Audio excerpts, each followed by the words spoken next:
Hello বন্ধুরা, কেমন আছো তোমরা সবাই? আশা করি ভালো আছো। আজকে তোমাদের সাথে এঁচোড়ের কোপ্তাকারি রেসিপিটা শেয়ার করছি। যেভাবে আমি করেছি সেইভাবেই তোমাদের সাথে শেয়ার করছি। এঁচোড় যেহেতু বাড়িতে এখন অনেকবার আসছে, তো একইভাবে চিংড়ি মাছ দিয়ে হোক আর নিরামিষ আর আমিষ হোক একই রকমভাবে খাচ্ছিলাম। তো ভাবলাম চলো এবারে একটু অন্যরকমভাবে ট্রাই করি। তো বড় বড় করে কেটে নিয়ে ভাপিয়ে নিয়ে একটু গ্রেট করে নিয়েছি বলে এই ঝিরিঝিরি ব্যাপারটা এসেছে। সেদ্ধ করে যদি চটকাতাম তাহলে কিন্তু অন্যরকম স্বাদ হতো, আর এটা অন্যরকম হবে। এটা কোপ্তা করার পর কিন্তু একটা ভেতরটা মাংসের মতনই মনে হবে। তো এই ঝিরিঝিরি করে নেওয়ার পর একটা বড় আলু সেদ্ধ করে রেখেছিলাম। আর তো এবার মশলাটা আমি দিয়ে দিচ্ছি। এই প্রসেসটা কিন্তু খুব একটা যে টাফ তা নয়, একটু ইজিভাবে করলেও খুব তাড়াতাড়ি হয়ে যাবে। একটুখানি জোগাড় করতেই যে সময় লাগবে। তবে দাদারা এটা ট্রাই করবে না, কারণ ভাববে এই টাইমে তো মাংস ভাতকে কাজেই চলে যাবে, এই এঁচোড় নিয়ে গড়াগড়ি খেতে হবে রান্নাঘরে। তো এটা মহিলারা ট্রাই করতেই পারে। আর আমি আলু দিয়েছি, এটা কিন্তু আলু ছাড়াই করে অনেকে। দেখো মশলার মধ্যে জিরের গুঁড়ো, ধনের গুঁড়ো, হলুদ গুঁড়ো আর গুঁড়ো গরম মশলা দিয়ে দিয়েছি, স্বাদ মতো নুন, আর আমি ঝালের জন্য কাঁচা লঙ্কা দিয়েছি। আর এখানে কিন্তু আমি একটুখানি চালের গুঁড়ি ব্যবহার করছি জাস্ট বাইন্ডিংয়ের জন্য। কিন্তু বাইন্ডিংটা যে করব আমি কিন্তু চটকাচ্ছি না, জাস্ট হালকা হাতে মাখতে হবে, না হলে কিন্তু ওই ঝিরিঝিরি ব্যাপারটা থাকবে না। যদি আমি চটকাতে যাই তাহলে কিন্তু ওই ঝিরিঝিরি ব্যাপারটা কেটে যাবে। তো হালকা হাতে এটা খেয়াল রাখতে হবে, একটু হালকা হাতে মাখতে হবে। দেখো এইবার গোল গোল হয়ে যাচ্ছে বলের মতো। এবার গোল গোল করুক, কেউ চ্যাপটা চ্যাপটা করুক, সে লম্বা লম্বা করুক, যাই হোক সেটা শেপটা তাদের উপর ডিপেন্ড করছে।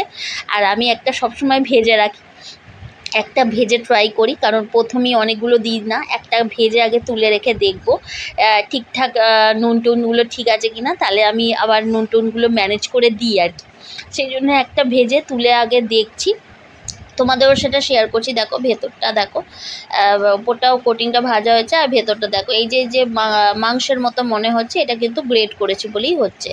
এবার তেলটা গরমই আছে, ওর মধ্যে আমি বাকিগুলো বলগুলো দিয়ে দিলাম। আমি বলের মতনই করছি, বেশি শেপে যায়নি, কারণ একটুখানি সময়ও লাগছিলো আর একটু বেলা করে রান্না করতে নেমেছি, আর একটুখানি জোগাড় করতে আমার সময়টা লেগে গেছিলো। এটা আলাদা ব্যাপার, রান্নাটা করতে আমার বেশি সময় লাগেনি। তো দেখো সবকটা বল আমি লাল লাল করে ভেজে তুলে রাখছি। এটা কিন্তু আমি আমার প্রসেসেই তোমাদের সাথে শেয়ার করছি। আর এই আলুটা কিন্তু আমি আবিষ্কার করেছি, এই কারিতে কিন্তু কেউ আলু দেয় না। আমাদের যেহেতু আলু খোঁজে কোনো রেসিপিতে, রান্নাতে বলো আলু খোঁজে, সেই জন্য আলুটা দিলাম। আলুটা দিলে একটা অন্যরকম স্বাদ হবে আর কি। তো যাই হোক দেখো, আর সবকটা বল আমি ভেজে রেখে দিয়েছি। এবার ওই তেল গরমে নুন হলুদ দিয়ে আমি আলুটা ভেজে তুলে রেখে দিলাম। এবার তার মধ্যে এখানে গোটা জিরে দিয়েছি, আর গোটা গরম মশলা, দুটো তেজপাতা, এটা একটুখানি নেড়ে নিলাম। তার মধ্যে দিয়ে দিলাম অল্প একটু চিনি, জাস্ট কালারের জন্য। এই কালারের জন্য আমি কাশ্মীরি মির্চটা ব্যবহার করি, কিন্তু এই চিনিটা দিলে কিন্তু পারফেক্ট কালার আসবে।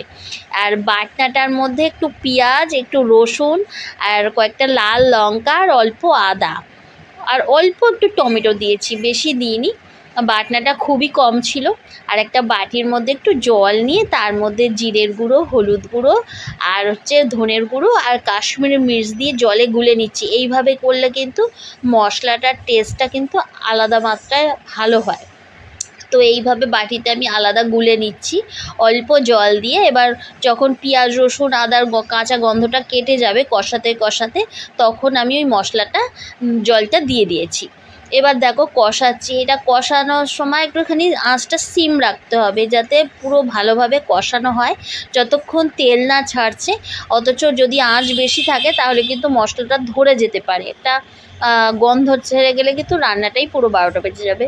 তো তেল ছাড়ছে এবার আস্তে আস্তে, এবার জল দিয়ে দিচ্ছি। জলটা কিন্তু আমি এক ঝটকায় বেশি করে দিইনি, অল্প অল্প করে দিয়েছি। এবার দেখো এই জলের মধ্যে আমি ভাজা আলুটা ছেড়ে দিচ্ছি। আলুটা নুন হলুদ দিয়ে ভেজে রেখেছি, কারণ আলুটা একটু স্বাদেরও ব্যাপার আছে, এটাতে কিন্তু স্বাদটা ভালো হয়। এই আলুটা এবার সেদ্ধ হওয়ার ব্যাপার আছে, যেহেতু সেদ্ধ বেশি হতে সময় লাগবে না, ভাজা আলু, তাও আমি এটা সিম আছে করে একটুখানি সেদ্ধ করে নেবো। আলুটা সেদ্ধ হয়ে গেলে কিন্তু আমাকে এবার ফুটে যাচ্ছে, আলুটা সেদ্ধ হয়ে গেছে দেখো রান্নাটা। এবার শেষের দিকে বেশি সময় লাগবে না, বা আমি বলগুলো দিয়ে দেবো, কারণ বলগুলো দিয়ে আমাকে বেশি ফোটানোর আমি সুযোগ দেবো না, কারণ এটা বেশি নরম হয়ে গেলে আবার ভালো লাগবে না। তো তো দেখো আমি বলগুলো দিয়ে দিয়েছি, বলগুলো একটুখানি রস ঢোকার প্রয়োজন আছে, সেই জন্য একটু আগে দিয়েছি। এবার এখন আমি গুঁড়ো গরম মশলা দিয়ে দিলাম। ব্যাস 1 মিনিট ফুটলেই আমি গ্যাসটা নিভিয়ে দেবো। এবার যেটা দেবো সেটা হচ্ছে ঘি। আমি কিন্তু ঘিটা সবসময় গ্যাসটা নিভিয়েই দিই। আর ভয়েস ওভার করবো কি, এত কুকুরের ডাক না এখানে যে কথা বলাই দায়। তো চলো, রান্নাটা কেমন লাগলো একটা কমেন্ট করে জানিও, আর ভিডিওটা ভালো লাগলে একটা লাইক করে দিও। আর দেখা হবে আবার নেক্সট ভিডিওতে। আমি আমার মতো করে রান্নাটা যেভাবে করি তোমাদের সাথে শেয়ার করলাম, আর ফলো করে পাশে থেকো।